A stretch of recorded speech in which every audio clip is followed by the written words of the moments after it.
keep in mind, when we make these fish, they do not have to be anatomically correct. They do not have to be perfectly correct. If they're not, it's not a big deal.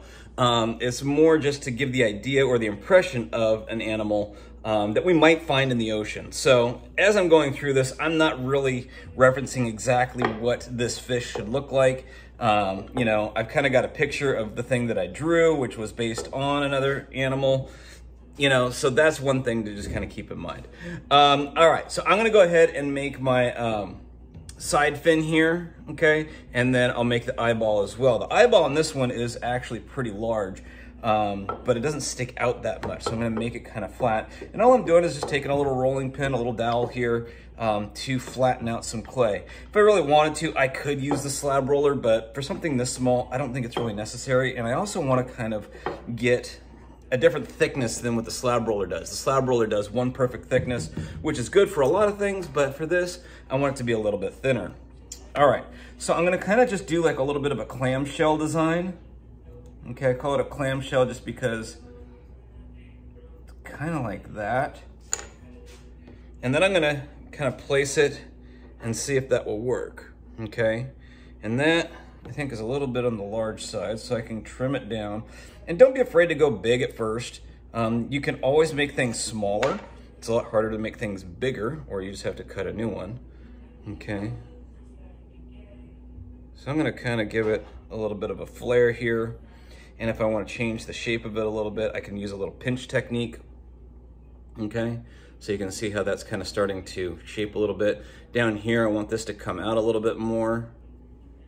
And then maybe I can trim that.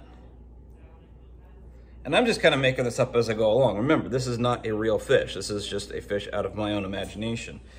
I'll give this a little bit shorter. And I think that would look good like that, okay? So now I have the challenge of making one that's exactly the same. And that's gonna be fairly easy just because I can go ahead and roll this out to about that same thickness. Okay, that's the biggest thing. Notice that as I'm rolling it out, I also flip it over frequently. So maybe like 1 or 2 rolls, about and back, okay? And then, because this is gonna be for my other side, I flip this over a lot of times, because what happens is if you can just continue to roll it back and forth, it'll just kind of sit there. Oops. And the clay will just get lumpy, okay? As you're rolling it, it'll also stretch a little bit. So that is why we flip it over frequently. All right, so that's about right. So what I can do is I can just lay this one on top of here and then use that as a template, trace it out. And if it's not exactly identical, not the end of the world, but we want to get it as close as possible. That way, if you look at it from one side or the other, it's going to be the same. Okay, so those look pretty darn close. Okay, this one might be a little bit on the thicker side, but I'm not worried about it.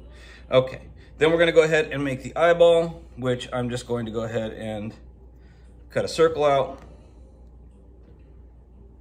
And then I'll use that as a template as well. Now it's just a matter of score slipping and smoothing these pieces on in the right spot, and then we'll go from there. All right. That one's a little bit on the bigger side. We'll cut a little bit away. Actually, what we can do is we can actually just pinch that to make it just the right size.